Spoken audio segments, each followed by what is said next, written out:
어느 교회에 부부 사이가 참 좋은 장로님 부부가 있었습니다.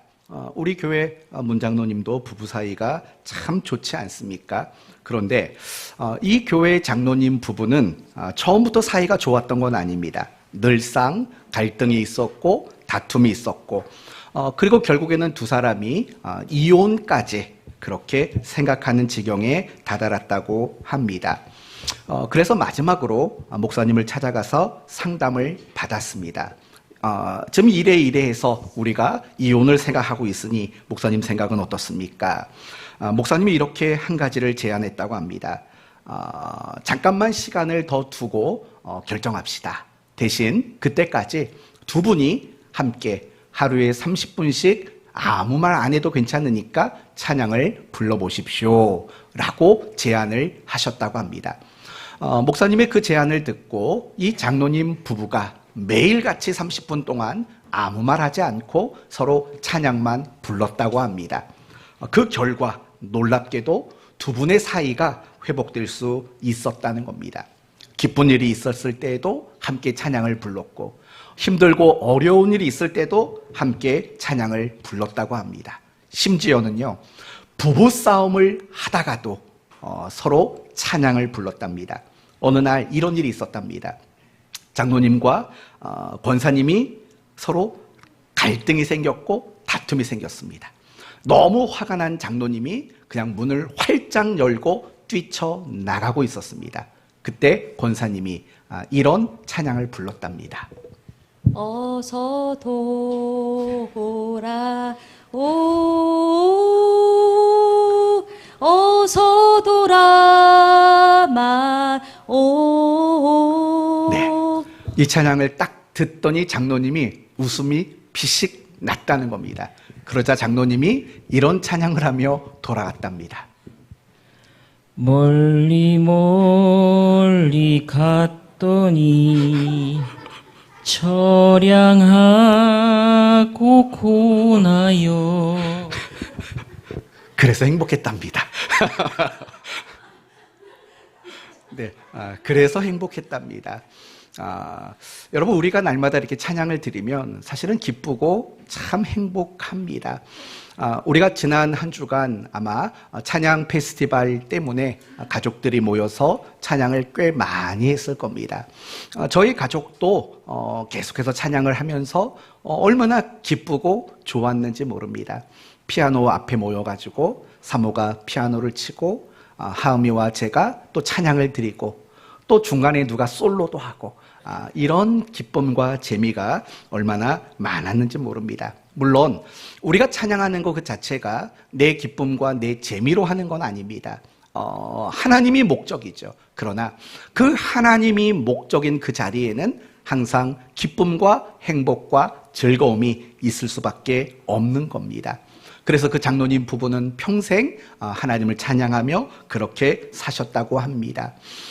오늘 본문이 우리에게 그걸 말하는 겁니다. 항상 모든 순간, 내 삶의 모든 순간 하나님을 찬양하라, 이렇게 우리에게 권면하고 있습니다. 그러므로 오늘 말씀을 통해서 우리가 하나님을 매 순간 찬양해야 되는 이유가 과연 무엇인가 함께 살펴보려고 합니다.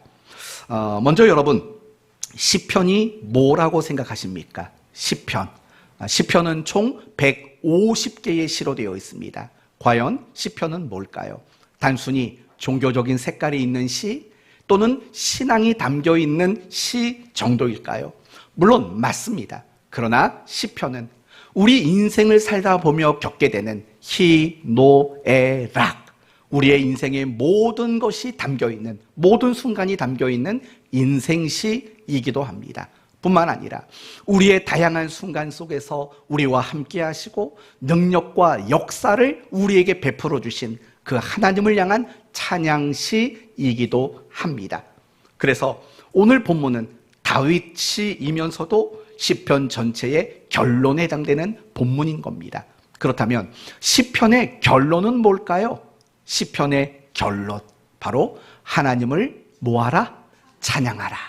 더 정확히 말한다면 우리의 호흡이 있는 그날까지 우리는 하나님을 찬양해야 된다. 이게 바로 시편의 가장 중요한 결론입니다.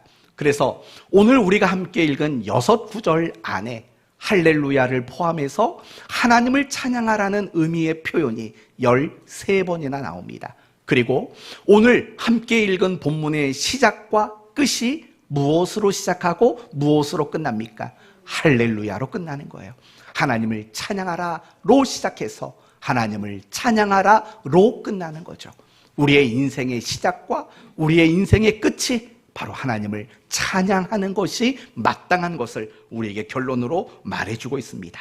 이제 1절을 보시면 할렐루야 그의 성소에서 하나님을 찬양하며 그의 권능의 궁창에서 그를 찬양할지어다. 여러분 1절을 보시면 우리가 하나님을 찬양해야 하는 두 장소를 소개합니다. 어디입니까? 첫째는 성소입니다. 두 번째는요 궁창입니다. 여러분 성소는 땅이 대표되는 곳이고 궁창은 하늘을 대표하는 곳입니다. 그러니 이 구절은 이렇게 이해할 수 있겠죠. 너희가 땅에서도 하나님을 찬양하고 하늘에서도 하나님을 찬양하라. 뭐 오늘날이야 비행기가 있고 하늘을 날 수 있는 여러 가지 기구들이 있습니다. 그래서 하늘에서 찬송할 수 있겠죠. 그러나 이 시편이 기록될 당시에는 하늘을 날 방법이 없습니다. 그런데도 불구하고 뭐라고 말하냐면 하늘에서 하나님을 찬양하라 라고 이야기를 하고 있다는 겁니다. 그렇다면 이 이야기는 우리에게 무엇을 주는 말씀일까요? 이런 거죠. 비유고 은유인 거죠. 무슨 말입니까? 우리가 때로는 너무 기쁘고 너무 행복하면 뭐라고 말하냐면 하늘을 나는 것 같아 라고 우리는 표현을 합니다. 그러나 때로는 너무 힘들고 어려우면 마치 땅으로 곤두박질 치는 것 같다라고 우리는 느낍니다. 바로 그걸 말하는 겁니다. 단지 장소의 개념이 아니라는 겁니다. 땅이라는 장소, 하늘이라는 장소에서 하나님을 찬양하라고 말하는 게 아니라 내가 정말 하늘을 나는 것처럼 기쁘고 즐겁고 행복한 그 시간에도 하나님을 찬양하고 내가 땅으로 곤두박질 치는 것처럼 괴롭고 속상하고 힘든 그 순간에도 하나님을 찬양하라. 바로 이 권면이 1절의 말씀인 겁니다. 이것을 시편 1편의 표현으로 바꿔 말하면 이런 말이죠. 우리의 인생의 낮에도 하나님을 찬양하고 우리의 인생의 밤에도 하나님을 찬양하라는 겁니다. 우리의 찬양은 단 한순간도 멈춰서는 안 된다라고 말하고 있는 겁니다. 성도 여러분, 지금 여러분의 인생은 하늘을 날고 계십니까? 아니면 땅으로 곤두박질 치고 계십니까? 어느 쪽이십니까? 한번 속으로 정해보세요. 나는 하늘을 날고 있는 인생인가? 아니면 나는 지금 땅으로 곤두박질 치고 있는가? 내 인생은 낮인가? 아니면 내 인생은 밤인가? 내 인생은 바다의 순풍을 맞는 배와 같은가? 아니면 성난 파도를 맞이한 배와 같은가? 내 인생은 지금 형통하고 있는가? 아니면 내 인생은 지금 많은 역경을 겪고 있는가? 지금 어느 쪽에 해당이 되십니까? 여러분 희, 노, 에, 락 과연 지금 여러분의 인생은 어떠하십니까? 희와 락에 해당되신다면 그게 더 풍성해지기를 바랍니다. 그러나 노와 에에 해당되신다면 그 분노와 그 슬픔에서 벗어나 기쁨과 즐거움의 자리로 여러분이 옮겨져 가게 되기를 바랍니다. 그러나 중요한 것은 여러분이 하늘을 나는 것과 같은 순간을 맞이해도 하나님을 찬양해야 되지만 여러분이 땅으로 곤두박질 치는 그 순간에도 우리는 하나님을 찬송해야 되는 겁니다. 우리의 평생에 하나님을 향해 찬송하는 그 찬송이 한순간도 멈춰져서는 안 된다라는 겁니다. 내 호흡이 있는 모든 순간 우리는 하나님을 찬송해야만 합니다. 그것이 바로 이 시편의 결론이라는 사실을 잊지 말아야 합니다. 그렇다면 여러분은 지난 한 주간 어떠셨습니까? 찬양을 많이 부르셨습니까? 아니면 가요, 세상의 음악 여기에 더 심취해 있지는 않았습니까? 한번 물어봅시다. 그리스도인들이 가요를 듣는 거 괜찮습니까? 안 됩니까? 그리스도인들이 가요를 듣는 거 괜찮습니까? 안 괜찮습니까? 괜찮습니다. 가요를 들을 수도 있고 부를 수도 있고 트로트를 할 수도 있습니다. 그러나 거기에 심취하면 안 되죠. 우리가 도리어 하나님을 찬양하는 그 일에 더 열심을 낼 수 있어야 마땅하지 않겠습니까? 지난 한 주간 여러분 정말 하나님을 찬양하는 그 일이 여러분에게 더 풍성했는지 생각해 보셔야 합니다. 그렇다면 우리는 왜 모든 순간 하나님을 찬양해야만 할까요? 간단하게 4가지로 말씀을 드리겠습니다. 첫째, 하나님이 우리를 구원하셨기 때문입니다. 사실은 이게 제일 큰 겁니다. 하나님이 나를 구원해 주셨다라는 거. 그거보다 더 큰 찬양의 이유는 없기 때문에 그렇습니다. 그래서 시편 43편에는 이런 말이 나옵니다. 이 백성은 나를 위하여 지었나니 나를 찬송하게 하려 함이라 라고 말하는 거죠.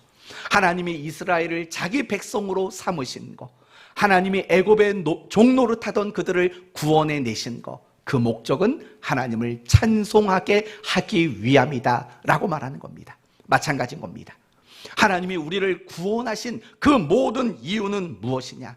하나님을 찬송하고 우리가 하나님을 찬양하도록 만드시기 위해서 하나님은 우리를 구원해 내신 겁니다. 그래서 요한계시록을 보시면 저 하늘에서 구원받은 성도들이 집중하여서 드렸던 것들이 뭡니까? 모두가 다 찬양이라는 것을 우리는 알 수 있지 않습니까? 그래서 시편 33편에는 이런 말이 나옵니다. 너희 의인들아 여호와를 즐거워하라. 찬송은 정직한 자들이 마땅히 할 바이로다 라고 말하는 겁니다. 구원받은 모든 성도들은 날마다 하나님을 찬양하고 날마다 하나님을 찬송하는 그 일이 너무나도 마땅하다라는 겁니다. 그렇다면 다시 한번 생각해 보셔야 합니다. 여러분은 지난 한 주간 하나님을 얼마나 찬양 드렸는지, 그 하나님께 얼마나 찬송을 드렸는지 한번 생각해 보셔야 합니다. 두 번째, 우리가 모든 순간 하나님을 찬양해야 되는 이유는 하나님은 찬양받기에 합당하신 분이시기 때문에 그렇습니다. 하나님은요, 우리에게 찬양 받으실 만한 일만 행하시는 분이기 때문에 그래요. 여러분, 찬양이라는 말의 뜻이 뭘까요? 단지 노래일까요? 아닙니다. 성경에서 이 찬양이라는 단어의 원어의 뜻은 이 3가지 뜻이 있습니다. 빛나다, 자랑하다, 그리고 칭찬하다라는 거예요. 그러니 찬양이란 무엇이냐? 하나님을 자랑하는 행위인 거예요. 하나님을 자랑하는 거예요. 그리고 찬양이란 하나님을 칭찬하는 행위인 거예요. 이 말이 좀 이상하죠. 어색하죠. 감히 우리가 뭐라고 하나님을 칭찬하겠습니까? 그러나 하나님을 칭찬하는 행위가 바로 찬양이라는 것을 잊지 말아야 돼요. 결국 여기서 우리가 알 수 있는 것은 무엇이냐면 하나님은 항상 우리에게 칭찬받을 만한 일만 하시는 분이라는 걸 우리는 알 수 있는 겁니다. 10계명 중에 제3번째 계명이 무엇입니까? 여호와의 이름을 망령되이 부르지 말라는 겁니다. 단지 이 말은 하나님의 이름을 함부로 쓰지 말라라는 금기이기도 합니다. 그러나 이 말의 더 중요한 뜻은 이런 뜻이죠. 하나님에게 원망과 불평을 하지 말라는 겁니다. 하나님에게 어떤 악한 말도 내뱉지 말라는 겁니다. 왜 그렇습니까? 하나님은 우리에게 원망과 불평을 들을 만한 일을 단 한 번도 하시는 분이 아니기 때문에 그렇습니다. 내가 살면서 겪게 되는 모든 부족과 궁핍의 원인이 될 수 없는 분이시기 때문입니다. 여호와의 이름을 망령되이 일컫지 말라는 이 말씀 속에는 하나님은 오직 찬양만 받으시기에 합당한 분이시다라는 이 말이 담겨져 있는 겁니다. 하나님은 절대로 저와 여러분을 향해서 원망받을 만한 일, 불평 들을 만한 일을 하나님은 만드신 적이 없습니다. 그렇다면 여러분은 마음속에 이렇게 묻고 싶을 겁니다. 목사님, 그러면 지금 내가 겪고 있는 고난은 뭡니까? 지금 내가 겪고 있는 실패는 뭡니까? 내가 지금 가지고 있는 아픔과 상처는, 괴로움은 과연 무엇입니까? 이렇게 묻고 싶을 겁니다. 그러나 여러분이 조금만 더 생각해 보십시오. 정말 지금 그 순간에도 여러분은 하나님을 원망하고 불평할 수 있는 일일지 생각해 보셔야 하는 거죠. 왜 그렇습니까? 내가 지금은 깨닫지 못하는 겁니다. 단지 나는 지금이 힘들고 나는 단지 지금이 괴로운 것뿐입니다. 하나님이 어떤 분인가를 우리는 잘 알지 못하기 때문입니다. 하나님은 항상 선하신 분이십니다. 우리를 향한 계획도 선하시고 우리를 인도하심도 선하시고 우리와 동행하시는 모든 일들이 다 선하신 하나님이십니다. 그분은 우리를 사랑하시는 분이십니다. 그리고 그분은 무엇보다도 전지전능하신 분이십니다. 그렇다면 전지전능하신 그분이 우리를 사랑하시고 우리를 향해 항상 선하시다면 그분이 우리를 향해서 원망과 불평을 들을 만한 그 일들을 과연 만들어 내시겠습니까? 결코 그렇지 않습니다. 비록 내가 힘들고 어려운 순간을 견디고 겪고 있다 할지라도 그것은 여러분에게 원망과 불평을 받으시려고 그 일들을 겪게 하시는 게 아니라 결국에는 여러분의 입술에서 하나님을 찬송하도록 만드시기 위한 하나의 과정이라는 사실을 잊지 말아야 합니다. 우리가 신앙생활할 때 종종 낙심이라는 걸 합니다. 그리고 시험이라는 것에 빠질 때가 많습니다. 저는 여러분이 낙심을 이기고 그 어떤 시험도 넉넉히 이기는 성도가 되기를 바랍니다. 그러기 위해서 필요한 게 뭔지 아십니까? 믿음인 거죠. 그럼 어떤 믿음입니까? 하나님은 항상 선하신 분이라는 그 믿음이 필요한 거예요. 하나님은 선하시다. 하나님은 나를 사랑하시는 분이시다. 이 믿음이 아니고는 우리는 어떤 낙심도 그 어떤 시험도 우리는 이겨낼 수 없는 거예요. 혹시라도 지금 여러분의 마음속에 어떤 어려움으로 인해서 낙심하고 괴로워하고 있는 분이 있다면 다시 한번 스스로에게 외쳐보십시오. 하나님은 나를 사랑하셔. 하나님은 선하신 분이셔. 라고 스스로에게 외치셔야 합니다. 그러면 여러분은 그 낙심에서 비로소 일어설 수 있게 되는 것이고 그 모든 상처와 괴로움에서 여러분은 비로소 벗어날 수 있게 될 것입니다. 하나님은 선하십니다. 그래서 그분은 우리에게 늘 찬양을 받기에 합당하신 분이시기 때문에 그렇습니다. 그리고 세 번째, 하나님은 우리에게 아낌이 없는 분이십니다. 맞나요? 맞아요, 안 맞아요? 아낌이 없어요. 때로는 부모가 자식을 향해 아낄 때가 있어요. 그러니까 사랑하지 않아서 아끼는 게 아니죠. 형편이 어쩔 수 없어서 아낄 수밖에 없는 순간들이 있다고요. 그러나 하나님은요, 능력과 그 위대하심을 우리에게 조금도 아끼지 않는 분이신 거예요. 하나님은 얼마나 능력과 위대하심이 있는 분이신지 아시지 않습니까? 아무도 위로하지 못하는 자를 하나님은 위로해 내시더라고요. 아무도 고칠 수 없는 그 사람의 아픔과 상처도 하나님은 고쳐 내시는 분이셔요. 모두가 불가능한 일이라고 여겨지는 그 문제도 가능하게 하시는 분이 바로 하나님 아니십니까? 소망이 없이 살아가는 자들에게 소망의 씨앗을 심어주는 분도 오직 하나님이십니다. 하나님은요, 못하실 것이 없어요. 그런 능력과 그런 위대함을 가지고 계셔요. 그리고 더 귀한 것은 그 능력과 그 위대함을 우리에게 조금도 아끼지 않는 분이신 거예요. 그래서 여러분, 로마서 8장에 이런 말이 나오죠. 자기의 아들을 아끼지 아니하시고 우리 모든 사람을 위하여 내어주신 이가 어찌 그 아들과 함께 모든 것을 우리에게 주시지 않겠느냐. 아낌이 없는 하나님이신 거예요. 그렇기 때문에 우리는 날마다 하나님을 찬송해야 마땅한 줄 압니다. 그리고 네 번째, 찬양 속에는 능력이 나타나기 때문에 그래요. 우리가 성경을 읽다 보면은요, 찬양 가운데 정말 하나님의 위대한 능력들을 경험한 사람들이 굉장히 많이 나오더라고요. 예를 들면 역대하 20장을 보면 유다의 여호사밧 왕이 등장합니다. 이 왕에게 암몬이라는 나라가 공격해 오기 시작합니다. 그때 이 여호사밧이 무엇을 만드냐면 성가대를 구성합니다.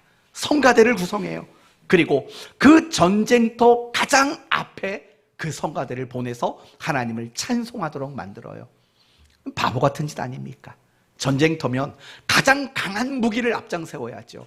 그런데 가장 강한 무기가 아니라 성가대를 가장 앞에 보낸다고요. 그리고 그들이 하나님을 찬양하기 시작했을 때 어떤 일들이 일어난 줄 아십니까? 그 암몬 사람들과 피 한 방울 흘리지 않고 그들이 쫓겨가고 그들이 도망가게 되어서 결국은 이스라엘이 승리하게 되는 결과가 나타났다라는 거예요. 찬양 속에는요, 그런 위대한 능력이 있는 거예요. 여러분, 사무엘상 16장을 보면 사울 왕이 악신에 걸리는 게 나오지 않습니까? 그런데 다윗이 수금을 연주합니다. 그러자 그 사울 왕에게서 악신이 떠나는 내용이 나옵니다. 찬양은 위대한 능력이 있는 겁니다. 사도행전 16장을 보시면 바울과 실라가 빌립보의 감옥에 갇히게 됩니다. 그때 바울과 실라는 뭘 합니까? 하나님을 찬송하게 됩니다. 그러자 땅이 진동하면서 옥문이 열리고 묶여있던 것들이 풀려지게 되는 일들이 또 일어나고 있지 않습니까? 여러분도 마찬가지입니다. 여러분도 찬양을 드리는 가운데 많은 하나님의 은혜와 역사를 경험해 보신 적이 있을 겁니다. 찬양을 불렀더니 불안했던 내 마음이 평안을 얻게 되는 것, 내가 찬양을 불렀더니 말할 수 없는 기쁨이 내 안에 채워지는 것, 내가 찬양을 부를 때 하나님의 임재를 경험하는 것, 그런 것 말고도 여러분은 대단히 많은 순간 찬양을 통해서 하나님의 은혜와 하나님의 능력들을 여러분은 경험해 보신 적이 있을 겁니다. 앞으로도 그럴 수 있기를 바랍니다. 여러분이 어떤 마음의 감옥에 갇혔을 때 찬양을 통해 마음의 감옥문이 열려지게 되기를 바랍니다. 여러분의 인생의 적들이 여러분을 향해 몰려올 때 찬양을 통해서 그 인생의 적을 이겨낼 수 있게 되는 여러분이 되기를 바랍니다. 다른 게 중요한 게 아닙니다. 우리가 어떤 순간에 있든지 날마다 하나님을 찬양하는 그런 우리가 되어야 마땅합니다. 그러면서 3절에서 5절까지 말씀을 보시면 나팔 소리로 찬양하며 비파와 수금으로 찬양할지어다. 소고치며 춤추어 찬양하며 현악과 퉁소로 찬양할지어다. 큰 소리 나는 제금으로 찬양하며 높은 소리 나는 제금으로 찬양할지어다. 뭐가 등장합니까? 악기들이 등장합니다. 여러분, 이 악기들이 등장하는 이유가 뭘까요? 바로 이런 것들이죠. 우리의 목소리만으로는 부족하다는 겁니다. 하나님을 찬양하기에 우리 목소리만으로는 부족해서 모든 걸 다 동원해서 하나님을 찬양하겠다라는 겁니다. 그래서 6절 말씀을 보시면 호흡이 있는 자마다 여호와를 찬양하라. 무슨 말인 것 같습니까? 저는 이 말씀을 묵상하면서 이렇게 이해가 되더라고요. 우리의 호흡조차도 하나님을 향한 찬양이기를 바라는 다윗의 열정이라는 겁니다. 사랑하는 성도 여러분, 저는 여러분 모두가 하나님을 찬양하는 그 일에 대한 열정이 있었으면 좋겠습니다. 여러분의 열정이 날마다 회복되기를 바랍니다. 그래서 예배 시간에만 찬양하는 게 아니죠. 그렇죠? 여러분이 예배 시간이나 어떤 특별한 교회 모임에서만 찬양하는 것이 아니라 여러분의 삶에서 늘 흥얼거리는 것이 찬양이었으면 좋겠습니다. 저희 아내도 아침에 하은이를 학교를 보내면 제일 먼저 뭐 한 줄 아십니까? 찬양을 틀어놓습니다. 그래서 집안에 찬양이 흐르고 그 찬양을 따라 흥얼거리는 여러분 모두도 꼭 자랑하는 것 같네요. 우리 아내를 아침에도 마찬가지예요. 일어나자마자 찬양을 틀어요. 그럼 저희 딸이 일어나자마자 끄고 가요를 틀어요. 그래서 우리 하은이가 학교를 가면 다시 그걸 찬양으로 바꿔놔요. 맨날 영적 싸움이에요.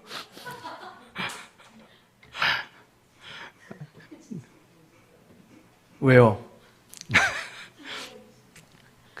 그러니까 핵심은 그거죠. 찬양의 열정을 가졌으면 좋겠다는 거예요. 방법은 두 가지가 있다고 생각해요. 하나는 여러분이 하나님께 받은 구원을 묵상하는 거예요. 내가 받은 구원, 여러분 그거는 정말 싸구려가 아니거든요. 정말 우리 입장에서는 아무것도 지불한 게 없지만 사실은 그게 싸구려가 아니잖아요. 세상의 그 무엇과도 바꿀 수 없는 거잖아요. 내가 받은 구원을 생각하면은요, 찬양에 열정이 생기게 돼 있어요. 또 하나는요, 여러분의 삶을 묵상하세요. 내 삶에 하나님이 일하시는 것들, 그런 것들을 묵상하게 되면 우리는 하나님을 찬양할 수밖에 없어요. 마지막으로 여러분에게 두 가지만 권면드리고 마치겠습니다. 너무 빨리 끝나나요? 첫째, 립싱크 하지 마세요. 이렇게 앞에서 이렇게 찬양을 하시는 여러분의 모습을 보면은요, 사실은 립싱크 할 때가 많아요. 입만 뻥긋뻥긋 그렇게 하지 마시고 그냥 최선을 다해서 여러분의 목소리로 찬양을 드렸으면 좋겠어요. 옥타브도 낮추지 마세요. 해야 되는데 하는 거 한번 원음대로 한번 크게 불러보세요. 그리고 또 하나, 주일 오후 찬양 예배에 여러분이 좀 참석했으면 좋겠어요. 우리 교회가 개척하고 얼마 지나지 않아서 오후 찬양 예배가 시작됐어요. 정말 오후 예배는요, 온종일 찬양과 기도만 드리는 시간으로 하나님 앞에 약속을 드렸거든요. 그리고 지금까지 계속해서 그렇게 하고 있어요. 오후 예배도 찬양 예배도 여러분이 참석하셔야 돼요. 그리고 함께 마음껏 찬송하고 마음껏 기도하는 그런 시간들을 가졌으면 좋겠습니다. 저도 이상해요. 여기서 설교를 끝내려고 했더니 그래도 어쩔 수 없죠. 율동 열심히 했다는데 끝내야죠. 말씀을 마치겠습니다. 하나님은 찬양 받으시기에 합당하신 분이십니다. 우리를 구원하셨기 때문이고 또 항상 우리에게 선한 일, 찬양 받을 일만 하나님은 행하시는 분이기 때문이죠. 능력과 위대함을 우리를 향해 아끼지 않는 분이시고 또 우리를 늘 선한 길로 인도하시는 하나님이시기 때문에 그래요. 여러분, 내가 숨 쉬는 거 잘 인식하지 못하잖아요. 그런데요, 그런 마음이었으면 좋겠어요. 내가 숨을 들여 마시고 내가 숨을 내뱉는 이 모든 것도 하나님께 찬송이면 좋겠다, 이 마음. 내가 하나님을 찬양하는 그 어떤 특별한 시간만의 찬양이 아니라 그것도 부족하다고 느끼는 거죠. 그래서 내 들숨 날숨조차도 하나님을 찬양하는 악기가 되고 내 이 호흡까지도 하나님을 찬양하는 신앙의 고백이 되기를 바라는 그런 다윗과 같은 찬양의 열정을 여러분 모두가 가지셨으면 좋겠어요. 그래서 여러분이 기쁜 날 하나님을 찬양할 때 그 기쁨이 갑절이 되기를 바라고, 여러분이 힘들고 속상한 날 하나님을 찬양할 때 위로와 소망이 여러분을 채우는 그런 찬양의 사람이 되었으면 좋겠습니다. 여러분의 호흡이 닿는 그날까지 최선을 다해서 하나님을 찬양하는 여러분 모두가 되시고, 식사 후에 찬양 페스티벌을 할 때 그 찬양 속에서 여러분의 지금까지의 삶의 모든 감사를 고백해드리는 그런 시간 되기를 예수님의 이름으로 축원드립니다. 아멘. 기도합시다. 하나님 감사합니다. 우리의 호흡마저도 찬양이 되기를 원합니다. 우리의 목소리만으로는 하나님을 찬양하기에 너무 부족하기 때문에 그렇습니다. 우리를 구원하신 것, 우리에게 항상 찬양받을 만한 일을 행하시는 것, 능력과 위대함과 사랑을 아끼지 아니하시는 것, 우리의 들숨과 우리의 날숨까지도 하나님을 향한 찬양이 되게 하여 주옵소서. 다윗과 같은 이런 찬양의 열정이 우리 안에 있게 하여 주옵소서. 하늘을 나는 것만 같은 순간에도, 땅으로 곤두박질 치는 것 같은 순간에도 오로지 하나님을 찬양하며 살아가는 저희들 모두가 되게 하여 주옵소서. 예수님의 이름으로 기도 올리옵나이다. 아멘.